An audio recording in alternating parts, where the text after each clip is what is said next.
All right, Poker YouTube, welcome back to another How to Beat Live Low Stakes Poker video. Today's video, I'm actually going to simulate a quick session using our friends over at Advanced Poker Training, their software. Like I've said before in videos where I'm capturing the screen with their software. If you guys are interested in using it or giving it a shot, I'm not affiliated with them. I'm not trying to shill it. I'm just saying that it's a useful tool for me to help illustrate some live low stakes thought processes, strategies, etc. But I don't want to use it and not give them a shout out. So advancedpokertraining.com, if you guys want to go visit them and take a look at this, it's I think it definitely does a good job of mimicking these types of games. So I've been doing a lot of different like quick one-off topic types of videos recently for you guys. Been doing a few hand histories. I wanted to give you guys a quick little insight into some of the videos that I would have over at archstudypoker.com. Tony and I both that we'll be using every now and then, or even for like some of the courses or modules, using some software like this to mimic some sessions. So let's go ahead and I would just check my option here. And with nut draws like this, obviously we don't mind building a pot, but when we are multi-way, and by multi-way I mean being 5 or 6 ways, it could be a situation where everyone's going to play pretty straightforward for the most part. It's more of a static texture. So I don't know, there could be, like, I could see myself going for some check raises, some bets, kind of depending on the table. I think this table's set up to be a little bit passive overall. And then I'd kind of change the stakes to make it more applicable, like 2-5, essentially. But now we just want to start betting. Like, if anybody has anything worth continuing with, like, it's hard to imagine there's a ton of like ace X types of hands because it did get checked through. So I don't know, maybe get them drawing with like a larger spade or maybe a pair. I don't mind this, and if they do have flushes, they'll raise anyway. So I like going small in this spot. And then once he calls, it's never a flush. It's hard for him to honestly have more than 2 pairs. So like I think we're going to block again and try to get like a Jack X hand type to call there. All right, Ace King suited. And again, it is a 2-5 game. We're going to pump this up quite a bit with the limpers. So static texture in position. It's apparently a tight passive opponent. So we do want to start building the pot. I mean, theoretically, like, it makes sense to have a small size in here, but I like going larger because if they have like any ace X hands that they limp called with, they're never generally going to fold here. Yes, you're going to fold out like some pocket 7s, pocket 8s, but you're not getting like a ton of value out of those anyway. So kind of like just going large and trying to take like a bet strategy, if you will. We're going to 3-bet the tight passive player. These bots are wound up a little tight, so I could see, like, this would be, like, let's consider this like more of a nitty player. Ace King's more of like a semi-bluff that I would use as one of my 3-bets, if you will, and then if I get 4-bet, I'm just going to fold. But like Ace King and then like Ace 5 suited.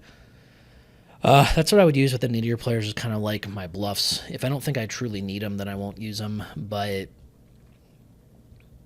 obviously, if it's a more aggressive player, an unknown player, like Ace King is totally fine to go ahead and 3-bet there. So yeah, like when you do check your option, you get weird spots like this where do have top pair. It's kind of like a little bit thinner value. Like if you bet,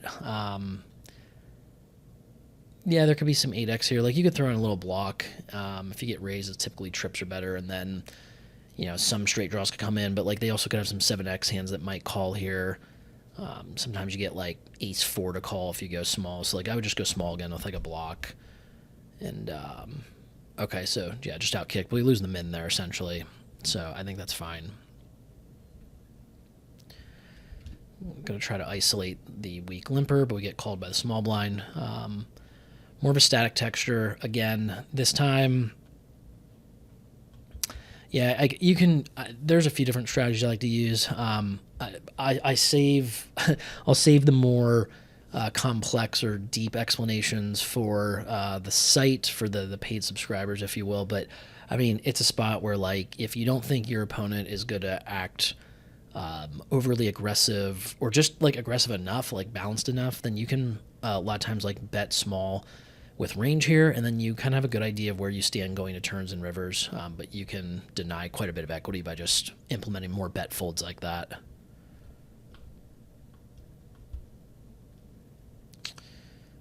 This would have been a hand I would consider for either like a call or some 3-bet, but now that there's an open and a 3-bet, I'm not going to cold 4-bet 6-5 suited. Jacks, though, and especially against somebody that's supposed to be more loose aggressive, we are going to go ahead and 3-bet. And we're very happy to take it down pre-flop. If we don't, then we'll be prepared to play post-flop, if you will. I did set this game up to be a little bit deeper because I think the live games, you do tend to get a little deeper, especially like 2-5. But I am going to go ahead and raise large with 3s. You don't have to do this if you don't feel comfortable with your post-flop skills, but I do, especially in position, so I like to try and build some pots when I have the opportunity to do so.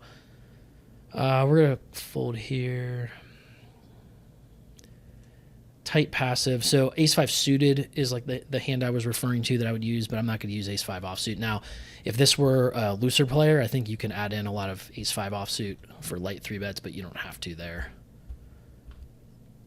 I suggest to a lot of our subscribers and like more novice students, if you will, we suggest like a much tighter range from these first 4 or 5 positions, and then when we get in position, we have them playing much more hyper aggressive. Once you start to become much more comfortable with your post flop skills, you can start to add in more combos like this. I typically go a little larger in the live low stakes games because we just don't get 3-bet as often. Okay, so yeah, it's kind of an interesting board. Like I would consider this more static than anything. Like I know there's a flush draw there, but trips are going to remain the nuts by the time we get to the river most times. And we both can have an 8 in our range a fair amount of the time to where I do consider that more relevant. Now, if it were 8 deuce deuce, neither one of us should really have a deuce in our range. So I think then the board becomes a little bit more dynamic because then I think like there are some overpairs or like some overcards that come that bring in the best top pair hands or the best full houses, and the board becomes a little bit more dynamic, if that makes sense. But yeah, we get a loose aggressive player call out of the small blind. So like if I have a player that's definitely more aggressive or like very aggressive or a very good player, and those players just tend to be more aggressive in general, then I'll bet much more polarized in position. Like I will bet hands that are clearly value bets, and then I will bet hands that are air that maybe have good blocking qualities to them. This one I think is a decent bet just because like you can perhaps, like if you get a call, if he floats with even say like if he didn't 3-bet with like ace 10, ace jack, you can get that to fold on the turn a lot. Yeah, like maybe some checkbacks if I had backdoor diamonds to realize equity with, but I don't mind betting small here and getting them to fold. Like even king queens, like that's fine. That's a win. Because ace 3 doesn't have as much showdown value as you would think, but. All right, gonna try to, oops, not 225. We're gonna try to isolate limper. Again, get called by a more tight passive player in the small blind. I would give in the live low stakes populations, I would give a tight passive player credit for actually having some king X in his range here. If I were facing more of the loose aggressive or good players, they would 3-bet a lot of their better king X hands. So this would actually be a board I would bet fairly often on. But again, like if I think they're never going to put me in tough spots and they're just going to react poorly to an overly aggressive strategy, then we're just going to bet small here. It is more of a static texture. You could go perhaps larger if you believe that, like if you do think he'll 3-bet like pocket kings and like ace king pre-flop, aces obviously you can remove a lot of that. And so like a lot of his range now tends to be like a lot of pocket pairs that are under the king. And then like some ace X hands. So like you could perhaps go large here and get him to fold some of those. But if you go small, they react kind of poorly to the small sizing too. Like they'll react pretty straightforward. Then it's less risky, and then you can follow up with turn barrels. So there's there's a couple different things you can really do in that spot, in my opinion. But we like over at ArchCityPoker.com to try to keep it to one strategy and not mix up too many spots if possible. And I think we do a good job of that. We try to keep the strategies really simplified and very easy to implement to put you guys in really easy positions, honestly, to significantly increase your win rate. And I'm not going to talk about like obvious spots where whatever I'm doing, guys. This isn't going to be the longest video, obviously, but a little longer than usual. Let's go ahead and try to isolate the limper again. This time the big blind calls get a very static texture for the most part. There's some straight completing cards, but most of the time the nutty hands on this board will remain the nutty hands.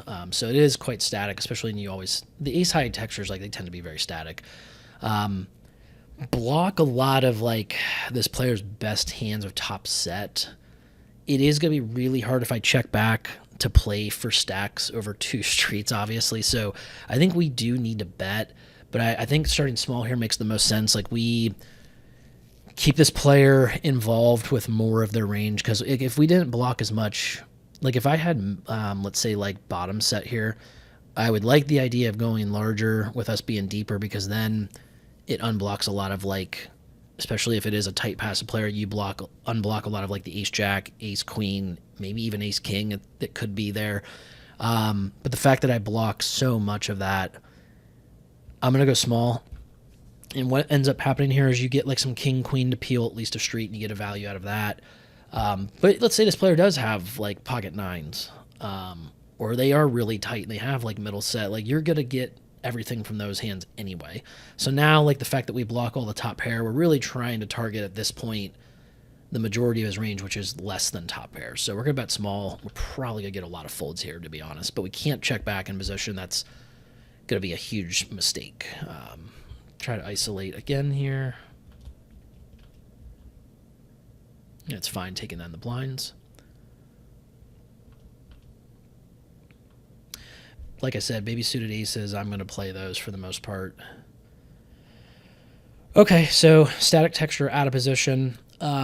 This isn't one of like my bucket or like group of hands, if you will, that I like to bet in these spots when we're really deep are going to be like my ace king, ace queen types of hands. I'll go for more check raise with like the 2 pairs or better.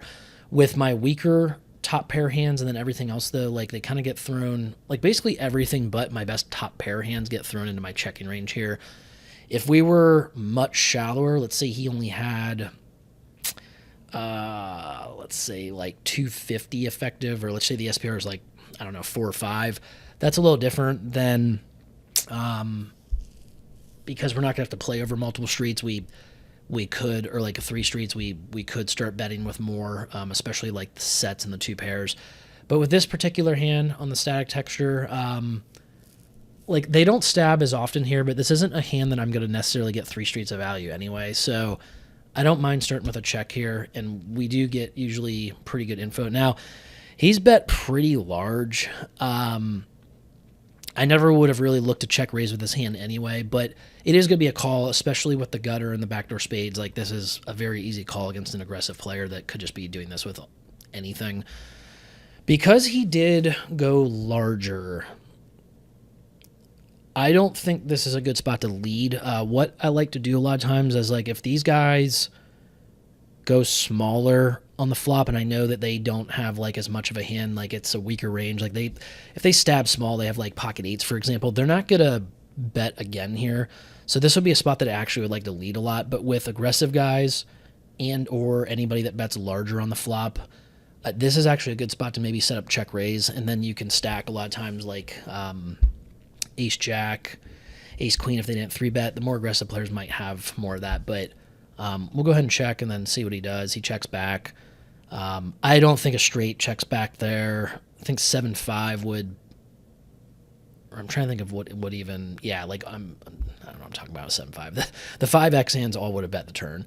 I don't think he's checking back with, like he shouldn't expect me to have a lot of 5x in my range. So like I don't think he checks back like honestly a lot of the 2 pairs either, because he still gets a lot of value out of like the ace x hands that I have, like ace king, ace queen. So this is actually a really nice spot that like if I bet, so the thing is if I bet, like if I block here, I don't really think I get called by like 8s or 7s, for example. But if he has like an ace, he's probably always calling a larger bet, So this feels like a large sizing spot. Now raise is interesting. Like I just don't think he ever checks back with a straight here, but I would say with my sizing that if I bet pot into somebody in this spot and they made it 400, I don't think this is a spot that's ever, like, I think it's always under bluffed. And so I would be very surprised by this, but I would just go with my population read in the spot that like they just can't be like bluffing enough here. So he actually went for really thin value here. And yeah, like the early read that he like probably doesn't ever have a straight made me believe enough that in my hand that I could bet pot. But then once I faced the pot size raise, like, or a raise just in general, like that's so under bluffed, and I wouldn't think one pair would do that. So I would be really surprised to see this, and I would make note that that player is capable of taking that line, and then I would adjust accordingly in future sessions. But I'm going to be honest with you guys, in real life, I'm out of all the times I've played that, like on that type of run out in that scenario, I don't know if I've ever seen somebody take a top pair hand against pot and then just raise river. That hand is like almost always continuing on the turn, and then if they do check back and it's a tighter player and I bomb the river, they just call, because like a raise only typically gets you called by worse hands, or I'm sorry, better hands. So like I kind of level myself here, but I've never, I don't want to say never, I'm trying to think. I feel like I almost have never seen this type of hand play out this way. So I'm not saying it can't ever happen, but I'm not worried about this showing up often enough. Like if I call the 400 here, I feel like I'm running into like the weird slow played straight, I guess. But like a lot of times it's honestly like a 6 or like pocket sixes for a gross set. Trying to think what else. I mean, there's not a lot, but it's either like you have to know they're capable of bluffing for one, and if they're not likely value raising river thin enough, because nobody in the live low stakes games like value raises thin except for the really like good players. So that's a really interesting hand. I'm glad it came up. I don't think it happens often enough, like I said, to worry about it, but it is something that I would note if I did see it in real life, and then I would make adjustments. So like I said, my students wouldn't be raising as many of these, but I would tell them as their game grows, you would want to make sure you have the student connectors. And if I did face a squeeze like this, I mean, it's going to play. It's interesting because like if we all call, the SPR is so low that I don't really love this hand in this spot. If I felt my opponent was capable of squeezing pretty wide, I like, it isn't my favorite hand to do it with, but I don't hate the idea of actually throwing in like some really aggressive 4-bets here. I think because we are expecting calls here and not back raises, that you still have the immediate odds to probably get involved. It's not my favorite spot though, because we do lower the SPR so much so that being out of position with 7 high, it's not a great hand for that. But I'd be okay with it if we felt we were getting a lot of calls, because if we do get like a lot of the middling types of boards where we have like pair plus draw or 2 pairs or trips, we win a massive pot. But obviously if we get this kind of board that just smacks our opponent's ranges, then there's not much we can really do.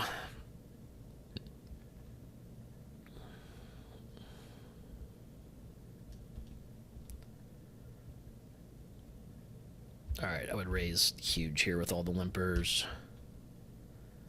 Play a couple more, about a 20-minute video this time, so longer than usual, trying to throw you guys a little bit of a bone. Show you kind of the analysis they would get on the site, auto fold to that back raise. Let's see. Oh, I could just click 4 bigs. Yeah, I'm being an idiot today. Tight passive, like you won't see this sizing in real life. Generally, it's a lot larger, and I think jacks is just, you got to be really nitty against 3-bets from really tight players in the live low stakes games where it's folding. There's no reason to ever continue. Only if we're super deep, could possibly get involved, but all right, again, a little more of a static texture. Yes, there are diamond and straight completing runouts, but it's not like the most common runouts. This is an interesting one as far as stack to pot ratio is 10. If I check raise and end up playing for stacks, can I get worse to call? I mean, I think they can have like ace jack, king jack, hands like king 10 of diamonds, king queen of diamonds will play. So like it's going to be kind of interesting to see. But on the static board, if I felt though that check raise was going to, I mean, if I go bet, I'm going to end up getting it in anyway. Yeah, that's kind of an interesting spot. I think I would start larger, and they tend to call down worse. Like I said, it's kind of an interesting spot. You can really go either way depending on the opponent, but I think I like just betting out there on that static board with kind of top of range types of hands.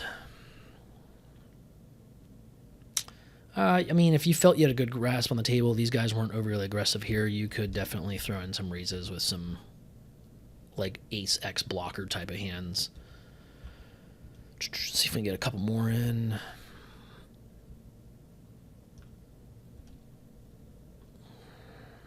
All right, tight passive, I would just, you guys would call this, it's honestly a fold. We're going to be out of position with a hand that's dominated by a nitty player's range. If it were a more aggressive player, somebody that I thought was, or just bad, loose player, I would 3-bet here, but we're just going to fold that hand, actually. This time, we do have a looser, aggressive player.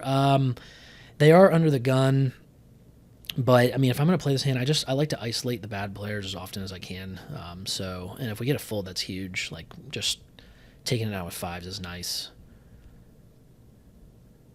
A6 suited. Let's see if we can get one more post-flop hand in.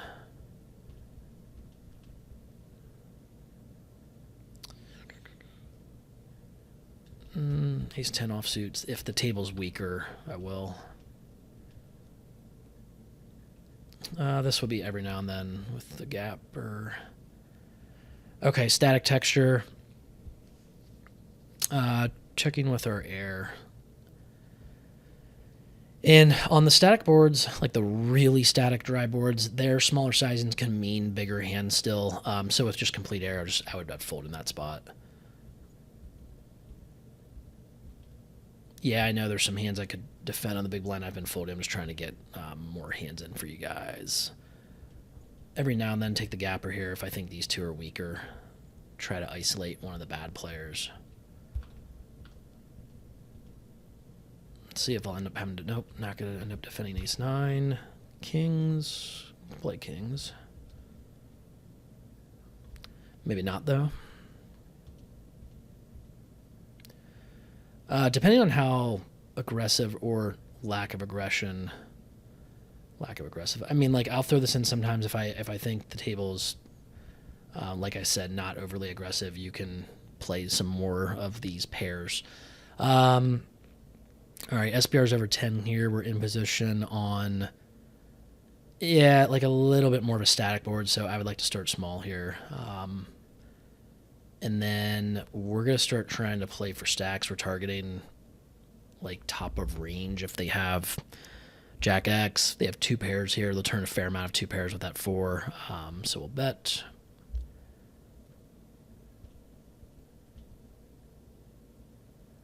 And, whoops. Bet smaller here. A little bit more dynamic.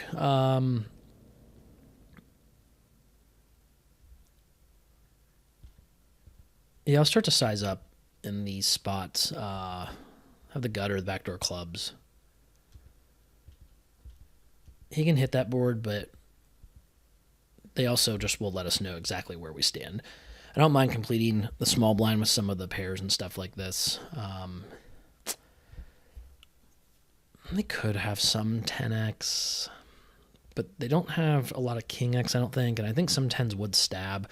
It's not a bad spot to try to get like an 8 to fold, pocket 7s, deny a little equity with some of like the ace high hands, so I don't mind betting here. Actually, it would be something like 10. Don't have to all the time, but I think it's just a spot like a lot of you guys don't stab enough in some of these spots to steal some pots. And you can definitely increase your win rate if you can do more of that. Okay, static texture. Range should be tighter from like under the gun +1. This board will hit us pretty well with the ace. We're going to bet the gutter with the backdoor hearts against the wide big blind defending range.